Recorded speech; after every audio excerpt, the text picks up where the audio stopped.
Hey, this is Chris Shiflett, and these are records in my life.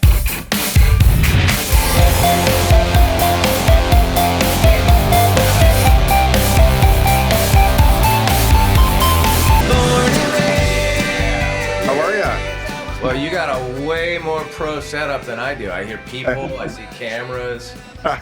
Handsome, you look good on the. I've seen you before on TV, but you look handsome and tanned. You've been surfing or something? I have been surfing, and I just came straight from the gym. So Really? I'm Healthy lifestyle with the pipes. feeling good.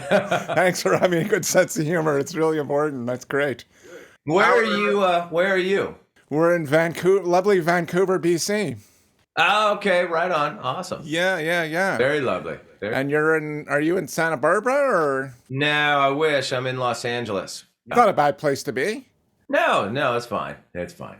I realized as I was jumping on, because I've watched some of your interviews before, so I think I get the gist of it, but I was like, wait, I probably should have thought this through, like what records I'm going to talk about, and I totally didn't. So we're really going just live. Like this is going to be like a Rorschach test. So let's talk about the new single a little bit. Can you give us a bit of inspiration? Did you collaborate with anybody on it? Yeah, for sure. So, I mean, it was sort of born out of, I had gotten to know Jaron from Cadillac 3 over the years through various ways. I mean, I met him out in Nashville and then interviewed him at a certain point. And then when COVID came along and we were all, sitting around during the lockdown, I had asked him if he would get together because he's a great songwriter, as in addition to being a producer and guitar player and frontman and all that stuff. So I asked him to get together and write a song or two, which we did. And Blacktop White Lines was the second one that we did. And it was much like we're sitting here now. I was sitting in exactly this chair, I think, here in my studio, doing this over Zoom. And so it was me and Jaron and John Osborne from Brothers Osborne. Oh, wow. Yeah, who's a guitar player and songwriter and musician that I just love and have a lot of respect for. So it was the three of us, and Jaron came in with the meat of the song. I mean, he had that riff, and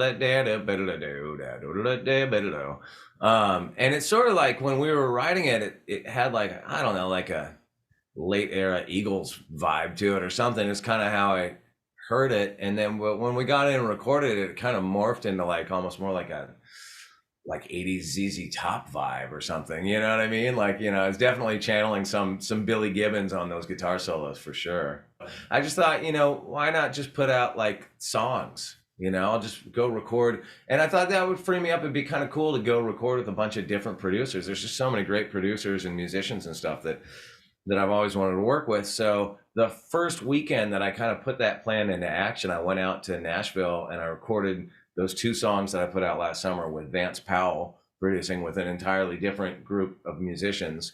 And then that was the first 2 days I was there. And then the days 3 and 4, I went over and recorded Blacktop White Lines and another song, Dead and Gone, that's going to come out later this year with Jaron and a bunch of folks.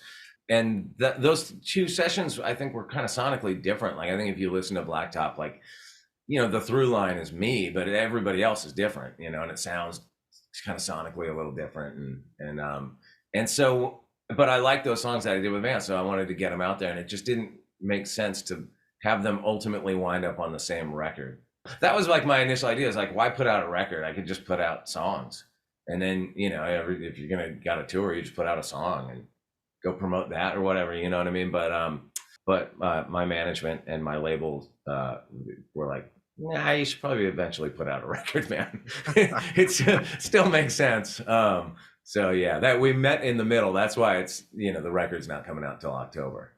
Chris, thanks so much for being on Records in My Life and the great explanation. We really appreciate you taking the time. I know you're a busy fella. You've worked on a lot of records. You've been playing guitar for a long time. Tell me what There's No Use for a Name, Viva Death, Me First and the Gimme Gimmes, Foos. What would you consider your favorite, your album you're most proud of which you've made? Oh man, it's so hard to pick one. You can give us two if you want. I don't know. The first Foo Fighters record that I played on definitely was like,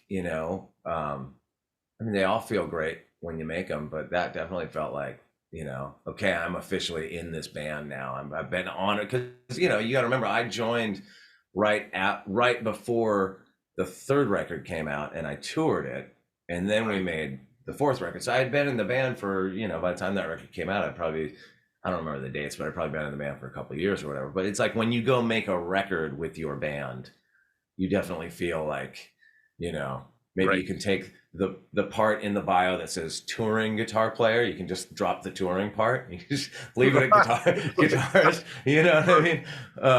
Yeah, and same with like when I was in No Use for a Name, it was a very similar situation where I joined right after a record had come out, and when we didn't make a record for a couple of years, so you finally make that first record with your band. You're like, you're really proud. It's nice. And then I mean, that record I made, the first record I made with Dave Cobb, that West Coast Town record, is really personal to me. And that experience was really interesting. It was the first time I ever went out to Nashville and made a solo record. And here I was walking into a studio with a producer whose work I loved and who I didn't really know particularly well going into it. We got to know each other making that record, but and we had met a couple times before, but I didn't really know him, and I didn't know any of the musicians. I knew who they were, but had never worked with them. So that whole thing, that moment for me as a songwriter, was really, really kind of changed everything. I just soaked it up. I learned a lot just being in the room with those guys, and especially watching how Dave Cobb, the impact that he has helping you like arrange your songs and tighten your songs up and make them better, and just sort of how I viewed that whole time period, even and like leading into it, really like this is the first time I ever wrote with other people, first time I ever wrote with like some badass Nashville songwriters, really I just felt like I was like, just a sponge through it all, just seeing what they do and how they approach it and the things that were important and things to think about that I had never really thought about. I never put a whole lot of emphasis or effort into my lyrics, which is funny because that's such an important part of songwriting. But I almost kind of viewed the lyrics up to that point as, you have to say something. So, you work it out. And it just, I feel like made me into a much more kind of direct songwriter, I guess. But Yeah. at least that's what I aspire to be. Thanks. That's fantastic. Now you grew up in Southern California, which has obviously a really, really rich musical history. What are a couple of the records that really inspired you growing up? Well, there's so many. I mean, when I think of like, if I just were to nail it down, the Stones, big one. I was lucky. I had older brothers, So if there's one Stones record that to me is like a real, like defines my childhood, it's got to be Some Girls, because that came out in what, 78. I was like 7. We had only just moved back to Santa Barbara after my parents split up. We had been living in Maryland, and then me and my brothers finally moved back to Santa Barbara, forever, or at least for the rest of our childhoods, in 77. So in 78, like Southern California in the 70s was, in my memory, it was just like a haze of fucking avocados and marijuana smoke or whatever, you know what I mean? Like, it just had that vibe, and it just seemed like everywhere you went, Some Girls was blaring on a stereo coming through a window. And my brothers, especially my brother Mike, was big Stones fan. He had all the Stones records.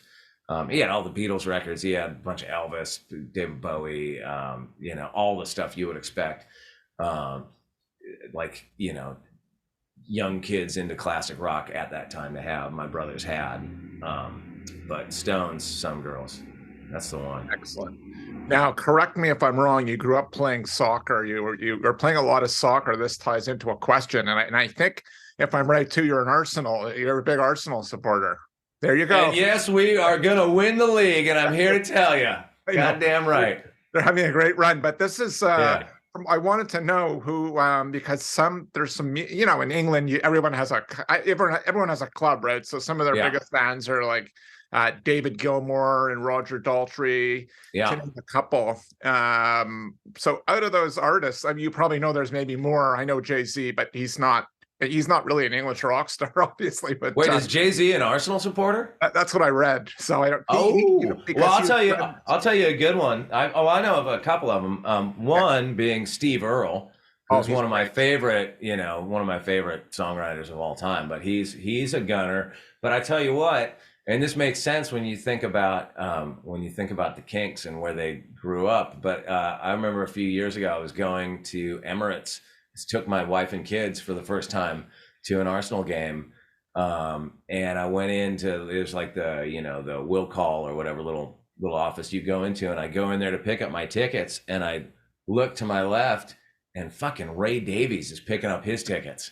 So Ray Davies That's from the cool. Kinks is also a gooner. What's your favorite Kinks record? Oh God, I don't know. I don't even, there's what are some of those old ones? I like that, like their '60s stuff, probably the best. Like Preservation. What's the name of that? Preservation Society. Yes, that's what I'm thinking of. But when I was a kid, you had like Lola and all that kind of stuff all over the radio, and then later, in the MTV era.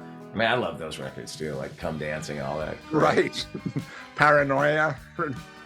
I think wasn't Paranoia another song by the Kinks, like a big radio hit?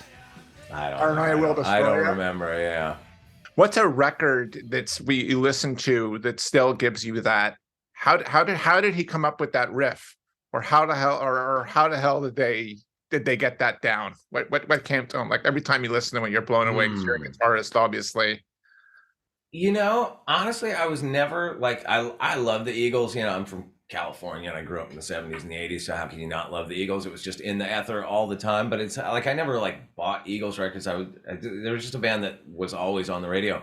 But I was thinking about this the other day, and I don't remember why this came up, or maybe it just came on the radio. But I was listening to it the other day, and I was thinking about it's the most obvious song in the world, Hotel California. I mean, this is the biggest hit ever. But goddamn, with those guitar solos at the end, get me every time. Every time. I mean, those are like two of my favorite, like, because I think it's Felder and Joe Walsh going back and forth. But God, what perfectly written, perfectly played, like just masterpiece guitar solos those are. And I was thinking about that, like, because I've been trying to get this new podcast idea off the ground where I'd be interviewing it's more of like a guitar centric thing, talking about like specifically lead guitar playing. And I thought that would be a great one to cover. Man, how the hell did they come up with that in the studio? Most of the bands you played in are pretty high energy. I know your music's obviously a bit more rootsy, your solo stuff, but from the Foos to going back to whatever. A lot of what do you listen to like when you get off stage? Because your shows are high energy, like to come down and to relax. Probably not much right when I get off stage because my ears are ringing. Like Probably just enjoy the silence of the van ride back to the hotel. You know what I mean? When I listen to music, I guess it really depends. It's kind of a mix of different things. Of course, as I've gotten older, I've gravitated to a lot more sort of country type stuff and Americana and all that sort of thing. A buddy of mine put out a great record that I've been obsessively listening to. My friend Aaron Ratier, I interviewed him actually recently for my podcast, but his record that he put out last year, I've been listening to a lot. And it's like one of those records that kind of takes you on a little journey, It's up, it's down, it's all over the place. It's great. Love it. Fantastic. Thanks again for being on Records My Life. A couple more quick questions. It's a speed round of the show, and then we'll let you get on. Speed round. Oh, boy. Weed, wine, or water to listen to your favorite record or to write? Well, I got sober about 1,000,000 years ago. So, sadly for me, I cashed all my drink tickets back in the day. And so it's just water for me at this point. Just good old-fashioned agua. See? Oops, there we go. There it is. It's good stuff. Coffee with an artist, alive or dead? It'd be hard to not say Elvis. I'm going to go with Elvis. That's a good one. You'd have a lot of great stories. I mean, Frank Sinatra, I think, would be pretty fun to sit down for a cup of joe with old Frank. Yeah. Just so John here's- Lennon. I mean, come on. There's a lot, but I'm going Elvis. I think Elvis would be the friendliest of the three because you if you annoy Frank Sinatra, you're gonna have some problems, right? Yeah. Yeah. Record of your high school of your generation, your high school years. Oh, the record of my high school years. Well, there's like for me personally, it was Hanoi Rocks, Back to Mystery City. If there's one record that like sums up my high school years, that it's that. But really, culturally, it was the first Guns N' Roses record, Appetite for Destruction. Fantastic. I mean, that was like an atom bomb when that came out in '87. So I was like midway through high school, and all of a sudden, me and my goofball friends. I wouldn't say we became cool, but we became much more accepted by the mainstream. That first record had some great. Speaking of guitar riffs, right? Like "Sweet Child of Mine." That. Oh yeah, Night Train, all that stuff. Oh, I love that. There's certain records I listen to when I'm jogging, which is like almost like when I listen to most of the stuff. I can't listen to stuff that's too down. So it's always got to be like Appetite for Destruction's a big one. Anything like 80s rock, 70s rock, 80s punk rock, 90s punk rock, anything 70s punk rock, whatever. Like it's got to be like Uptime. And for sure like Night Train and some of those songs are always in the rotation. Words of wisdom for your fans and our audience. Lighten up. It's hard to do, Don't take it all so seriously. Thanks so much. And good luck. Good luck with everything. Thank you. Thanks for doing it, man. I appreciate it. Have a great day. Take care. I like your Fred Perry, by the way. Nice work. Thanks. I appreciate it. Thank you. Bye. Take care.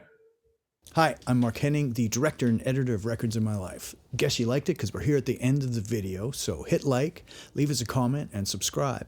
And if you're feeling supportive, consider clicking over to patreon.com/RIMLTV, and you can help us out there. Cheers. See you next time.